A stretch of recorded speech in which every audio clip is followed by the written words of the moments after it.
DJ মন্তব্য ঘিরে আইনি বিড়ম্বনা যেন কিছুতেই পিছু ছাড়ছে না তৃণমূল সাংসদ অভিষেক বন্দ্যোপাধ্যায়ের। মঙ্গলবার কণ্ঠস্বরের নমুনা দেওয়ার সমন এড়িয়েছিলেন।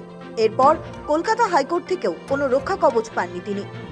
উল্টে কণ্ঠস্বরের নমুনা সংগ্রহের জন্য ডায়মন্ড হারবারের সাংসদকে 8ই জুলাই আগামী বুধবার ফের তলব করা হয়েছে। 8ই জুলাই সকাল 10টায় অভিষেক বন্দ্যোপাধ্যায়কে সশরীরে বিধাননগর আদালতে হাজিরা দিতে হবে। সেখানেই তার কণ্ঠস্বরের নমুনা সংগ্রহ করা হবে। বিশেষজ্ঞ ও সিআইডি আধিকারিকদের উপস্থিতিতে কণ্ঠস্বরের নমুনা দিতে হবে অভিষেককে, নির্দেশ বিধাননগর আদালতের। মঙ্গলবার কণ্ঠস্বরের নমুনা দেওয়ার সমন এড়িয়েছেন অভিষেক। ডিজে মন্তব্য মামলায় অভিষেক বন্দ্যোপাধ্যায়কে 30শে জুন মঙ্গলবার বিকেল 4টের মধ্যে কণ্ঠস্বরের নমুনা দিতে নির্দেশ দিয়েছিল বিধাননগর আদালত। তারপরই কলকাতা হাইকোর্টের দ্বারস্থ হন অভিষেক। বিধাননগর আদালতের ওই নির্দেশের বৈধতা নিয়ে প্রশ্ন তোলেন সাংসদ। মঙ্গলবার সেই মামলার শুনানিতেই কণ্ঠস্বরের নমুনা দেওয়ার পক্ষেই সওয়াল করে হাইকোর্ট।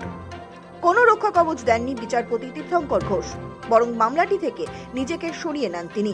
ফলে এখন এই মামলা ফের প্রধান বিচারপতির কাছে পাঠানো হবে। ফলে এই মামলাকে শুনবেন তা ঠিক করবেন ভারপ্রাপ্ত প্রধান বিচারপতি। অভিষেক বন্দ্যোপাধ্যায়ের বিরুদ্ধে দায়ের হওয়া এফআইআর খারিজের মামলা ইতিমধ্যেই বিচারপতি সৌগত ভট্টাচার্যের এজলাসে বিচারাধীন রয়েছে। সেই কারণেই একই বিষয়ে আর কোনো হস্তক্ষেপ করতে চাননি বিচারপতি তীর্থঙ্কর ঘোষ।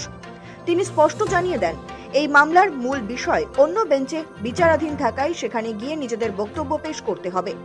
মঙ্গলবার শুনানির সময় তদন্ত প্রক্রিয়া নিয়ে গুরুত্বপূর্ণ মন্তব্য করেন বিচারপতি ঘোষ। তার প্রশ্ন ছিল, তদন্তকারী সংস্থা কিভাবে তথ্য প্রমাণ সংগ্রহ করবে সেটা তাদের ব্যাপার, আদালত কেন সেই প্রক্রিয়ায় হস্তক্ষেপ করবে? অভিষেক বন্দ্যোপাধ্যায়ের আইনজীবী আদালতে দাবি করেন সেই কণ্ঠস্বর তাঁর মক্কেলেরই। সেই যুক্তির ভিত্তিতে তিনি আদালতের কাছে রক্ষা কবচ চেয়েছিলেন। শুনানির সময় তদন্ত প্রক্রিয়া নিয়ে অত্যন্ত কড়া এবং তাৎপর্য পর্যবেক্ষণ শোনা যায় বিচারপতি ঘোষের মুখে। এই প্রসঙ্গে বিচারপতির পর্যবেক্ষণ, কেউ যদি খুন করে থানায় গিয়ে স্বীকার করে যে সে খুন করেছে, তাহলে কি পুলিশ আইন মেনে তদন্ত করবে না? আদালতের মতে কোনো ব্যক্তি মৌখিকভাবে কিছু স্বীকার করলেই তদন্ত প্রক্রিয়া থেমে যেতে পারে না। তদন্তকারী সংস্থার নিজস্ব পদ্ধতি অনুযায়ী তথ্য যাচাইয়ের অধিকার রয়েছে। বিচারপতি প্রশ্ন তোলেন, যদি কণ্ঠস্বর আপনারই হয় তাহলে পুলিশের কাছে গিয়ে কণ্ঠস্বরের নমুনা দিতে সমস্যা কোথায়? অভিষেকের আইনজীবী তখন আদালতে জানান, আগেই আদালতের তরফে তাদের রক্ষা কবচ দেওয়া হয়েছিল এই শর্তে যে তদন্তে পূর্ণ সহযোগিতা করা হবে। তার আশঙ্কা, কণ্ঠস্বরের নমুনা না দিলে তদন্তকারী সংস্থা অসহযোগিতার অভিযোগ তুলতে পারে। তবে সেই চুক্তিতেও আপাতত স্বস্তি মেলেনি। আলাদা করে আর কোনো রক্ষা কবচ দেওয়া হয়নি অভিষেক বন্দ্যোপাধ্যায়কে। কি ছিল সেই বিতর্কিত এবং উস্কানিমূলক মন্তব্য? সম্প্রতি শেষ হওয়া 26এর বিধানসভা নির্বাচনের প্রচার চলাকালীন বিজেপির শীর্ষ নেতৃত্বকে নিশানা করতে গিয়ে বেশ কিছু বেলাগাম ও বিতর্কিত মন্তব্য শোনা গিয়েছিল তৃণমূল নেতা অভিষেক বন্দ্যোপাধ্যায়ের গলায়। তার মধ্যেই অন্যতম ছিল তার ডিজে বাজানো সংক্রান্ত একটি নির্দিষ্ট বক্তব্য। নির্বাচনী ভোট প্রচারে বেরিয়ে অভিষেক বলেছিলেন, 4 তারিখের পরে ডিজে বাজানো হবে। মমতা যতই উদার হোক, 4 তারিখ জবাব হবে। আমি অমিত শাহকে বলবো 4 তারিখ বাংলায় থাকবেন, আপনি 4 তারিখ দেখা হবে।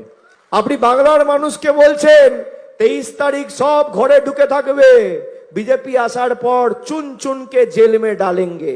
বিজেপির সাথে বেশি উদারতা দেখাতে নেই। আর আমাদের যারা মানুষের প্রতি অবিচার করেছে, মানুষকে অপমানিত করেছে, তাদের জন্য এবার রবীন্দ্রসঙ্গীত না, এবার 4 তারিখ ডিজে বাজবে। তৎকালীন বিরোধী দল অর্থাৎ বিজেপির দাবি ছিল এটি আদতে রাজনৈতিক কর্মীদের প্রচ্ছন্ন হুমকি। অভিষেক বন্দ্যোপাধ্যায়ের বিরুদ্ধে উস্কানিমূলক ভাষণ, হুমকি এবং শান্তি বিঘ্নিত করার মতো অভিযোগে মামলা রুজু হয়।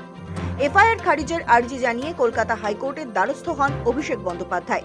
হাইকোর্ট নির্দেশ দেয়, আদালতের নির্দেশ ছাড়া অভিষেক বন্দ্যোপাধ্যায়ের বিরুদ্ধে কড়া পদক্ষেপ করবে না পুলিশ। পরবর্তী নির্দেশ না দেওয়া পর্যন্ত বহাল থাকবে রক্ষা কবচ। এরই মধ্যে মূল মামলায় বিধাননগর আদালত নির্দেশ দেয়, 30শে জুন মঙ্গলবার বিকেল 4টের মধ্যে অভিষেক বন্দ্যোপাধ্যায়কে তার গলার স্বরের নমুনা দিতে হবে। সেই নির্দেশও চ্যালেঞ্জ করে কলকাতা হাইকোর্টে যান তৃণমূল সাংসদ। তবে রক্ষা কবচ মেলেনি। রাজনৈতিক মহলে শোরগোল, বাড়ছে চাপ। তাৎপর্যপূর্ণ বিষয় হলো, শিক্ষক নিয়োগ দুর্নীতি থেকে শুরু করে একাধিক আর্থিক কেলেঙ্কারির মামলায় এমনিতেই ইডি, সিবিআইয়ের আতশ কাচের তলায় রয়েছেন অভিষেক বন্দ্যোপাধ্যায়। তার মধ্যে এই ডিজে মন্তব্য মামলায় হাইকোর্টের এই কড়া অবস্থান এবং বিধাননগর আদালতের ফের তলব তৃণমূল শিবিরের ওপর চাপ এক ধাক্কায় অনেকটাই বাড়িয়ে দিল। এখন দেখার আগামী বুধবার অভিষেক বন্দ্যোপাধ্যায় বিধাননগর আদালতে হাজির হন নাকি আইনি লড়াইয়ের অন্য কোনো পথ খোঁজেন। সৌভিক সান্যালের রিপোর্ট, সময় কলকাতা।